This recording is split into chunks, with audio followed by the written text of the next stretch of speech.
concerned about his health. No, it's very sad that he's got this sudden health issue. But so our best wishes for his recovery. Congress and opposition is saying that it is not a health issue, sir. Why he has resigned? It's a politically motivated resignation. I have no idea. देखिए, कुछ ना कुछ तो है जिसकी पर्दादारी है, वरना ये एकदम अचानक नहीं हो सकता है कि आप पूरा दिन सदन चलाएं और एकदम कहें कि मेरा स्वास्थ्य खराब हो गया। ऊपर वाला उनको, ईश्वर उनको, अल्लाह उनको अच्छी सेहत दे, यही उम्मीद है। लेकिन ये वजह नहीं हो सकती, कोई ना कोई और वजह है जिसके कारण वो इतना आहत हुए कि उन्होंने इस्तीफा तक देने का मन बना लिया। जो संविधान का 69 ये जो उसके हिसाब से अगर इस्तीफा भेजा जाता है तो वो ऑटोमेटिकली एक्सेप्ट हो जाता है, उसमें अप्रूवल की जरूरत नहीं पड़ती है।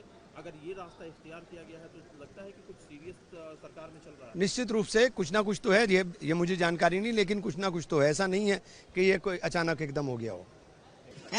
स्वास्थ्य का उपराष्ट्रपति जी हट्टे कट्टे दिख रहे थे कल सुबह। हाउस तो बड़ा अच्छा चला। कल सुबह उन्होंने बहुत बड़ा दिल से सबसे बात की, मीटिंग भी कर लिए। जब तक तो ठीक था। मुझे लगता है सरकार की बीमारी है। सरकार में कोई ऐसा अजीब वायरस घूम रहा है जहां वो एक लीडर को चुन नहीं पा रहे। उम्र की बात आ रही है तो कईयों का नंबर अब आ जाएगी। ये बीमारी सबको फैलेगी, आप देखते रहिए। लेकिन आप लोग को जब किसी के स्वास्थ्य कारणों से इस्तीफा दिया है तब आपको क्यों लग रहा है, इसमें भी आपको कुछ गड़बड़ झाला क्यों लग रहा है? स्वास्थ्य तो किसी का भी खराब। अरे भाजपा कभी भी ठीक से किया, स्वास्थ्य का खराब हो सकता तो एम्स जैसे बहुत ही बढ़िया हॉस्पिटल है, इसका इलाज हम करवा देंगे। और ऐसी कौन सी बड़ी स्वास्थ्य की मुद्दा है उपराष्ट्रपति का?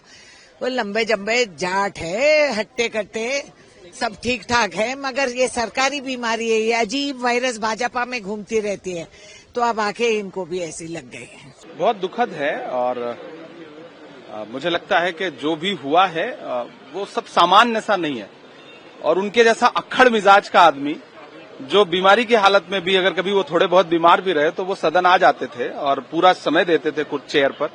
उनका ये कहते हुए कि स्वास्थ्य कारणों की वजह से इस्तीफा दे रहे हैं, मुझे सब सामान्य नहीं लग रहा है। और कम से कम सरकार को इस पर बोलना चाहिए। सरकार बिल्कुल चुप है और ये चुप्पी जो है वो दर्शाती है कि सब कुछ सामान्य नहीं। एसआईआर को लेकर आज आप लोग कुछ प्रोटेस्ट करने वाले हैं और मुद्दा उठाएंगे क्या हाउस में? बिल्कुल ये मुद्दा उठेगा, क्योंकि ये सीधे सीधे वोटबंदी का मुद्दा है। कांग्रेस पार्टी लगातार और पूरा विपक्ष इस मुद्दे पर बोल रहा है और ये बिहार के ही नहीं बल्कि पूरे देश के मतदाताओं का मत लूटने की एक साजिश है और इसके खिलाफ पूरा विपक्ष एकजुट होकर के आवाज उठाएगा। देखिए, ईश्वर उन्हें दीर्घायु दे, स्वस्थ करे, यही हमारी कामना है।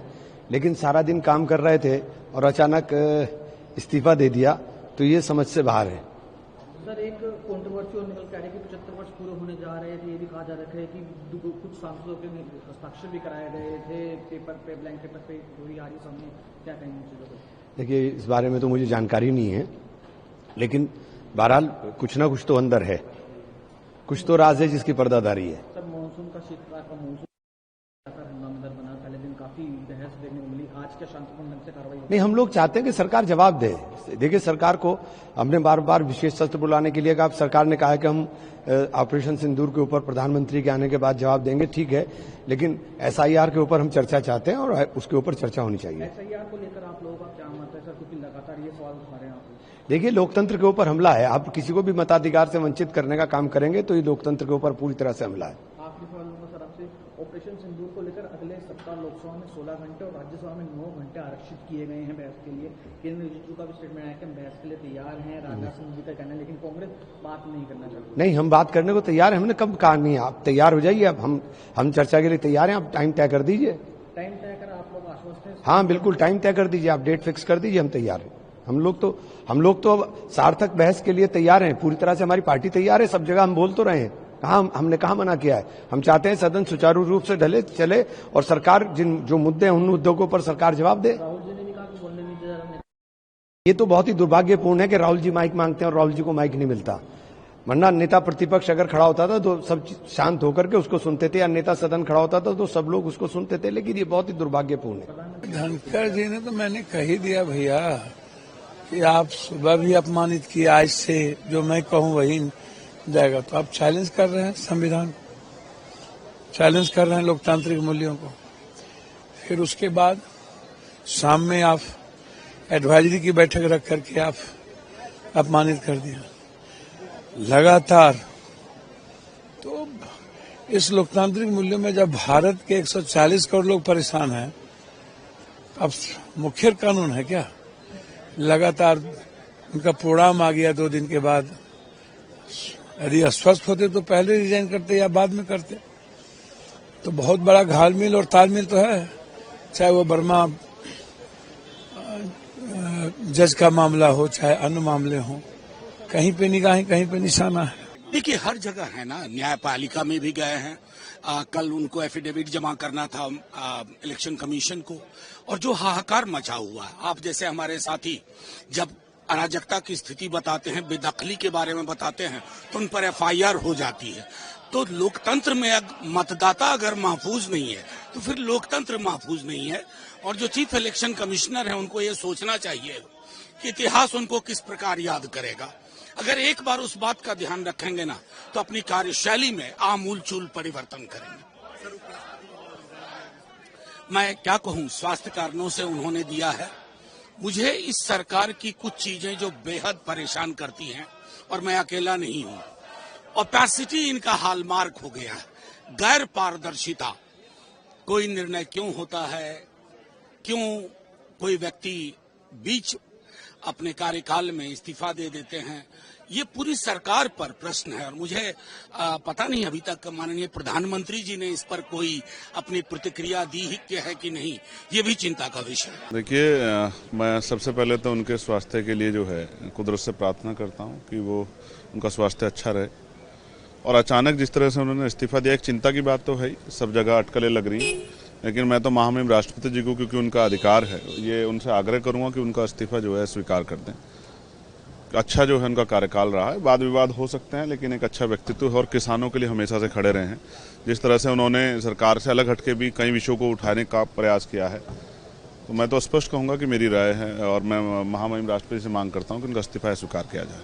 लेकिन सर, जो विपक्ष की तरफ खासतौर से कांग्रेस पार्टी ये सवाल उठा रही है कि कल उन्होंने पूरे दिन सदन चलाया और सरकार में कुछ ठीक नहीं चल रहा है। 4:30 बजे की मीटिंग में जेपी नड्डा साहब और किरण रिजिजू नहीं पहुंचे, कुछ ना कुछ ठीक नहीं चल रहा है, उसकी वजह से आहत होकर के नहीं, कुछ चीजें तो ऐसी हुई हैं, ये तो इसमें वो है, राजनाथ सिंह जी भी नहीं दिख रहे हैं, तो कई चीजें चिंताजनक है। लेकिन मैं इस समय, क्योंकि ये पदेन सदस्यों का मामला है, तो इसमें कोई ज्यादा सवाल नहीं खड़ा करना चाहता। राष्ट्रपति उपराष्ट्रपति जी की एक अहम भूमिका है हमारे लोकतंत्र में, तो मैं तो चाहता हूं कि उनका इस्तीफा स्वीकार हो और पुनः वो जो है उस चेयर को सुशोभित करें जिस चेयर पे होते हैं। किसान के बेटे, हमें किसानों की चिंता है।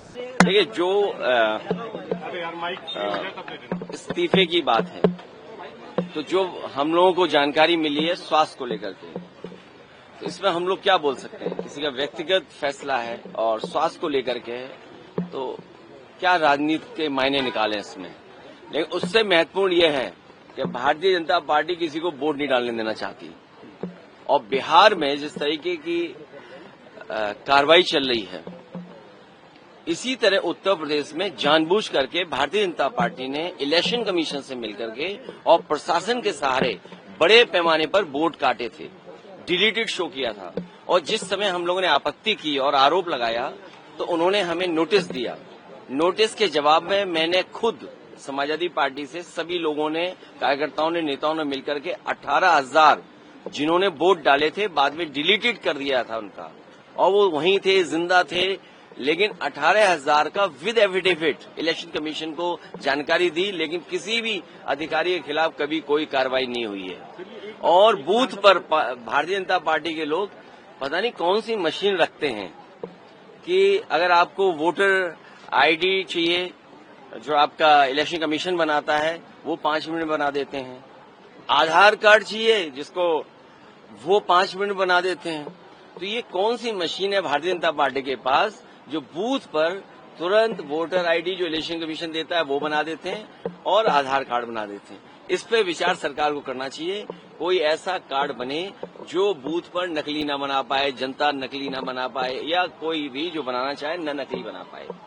अगर हम बात करें, कल रात को वाइस प्रेसिडेंट ने रिजाइन कर दिया है। जो हम लोगों को जानकारी मिली है स्वास्थ्य को लेकर के है, और इतनी उम्र में स्वास्थ्य को लेकर के तो चिंता करनी चाहिए हम सब लोगों को भी। इतना जब उम्र हो जाती है तो कई बार स्वास्थ्य को लेकर के चिंता करनी चाहिए। 18,000 का आपने आंकड़ा दिया, क्या सिर्फ एक विधानसभा क्षेत्र का? नहीं, एक नहीं, पूरे उत्तर प्रदेश का 3 महीने के अंदर हम लोगों ने मेहनत करके कार्यकर्ता नेताओं का सहारा लेकर के 18,000 वोट जिन्होंने वोट डाले थे डिलीट कर दिए गए थे, ऐसे लोगों के एफिडेविट के साथ जानकारी इलेक्शन कमीशन को दी थी। सरकार कह रही कि 16 घंटे चर्चा करने के लिए तैयार है, पर विपक्ष नहीं मान रहा है। नहीं, हम लोग भी तैयार हैं चर्चा पर। जब प्रधानमंत्री रहेंगे, बिना प्रधान के क्या बयान दें और किसको बयान दें? क्या भूल हुई, क्या चूक हुई, क्या गलती हुई, इंटेलिजेंस फेलियर रहा, कोई एक बार नहीं हुआ। पुलवामा भी हुआ, फिर पहलगांव में हो गया।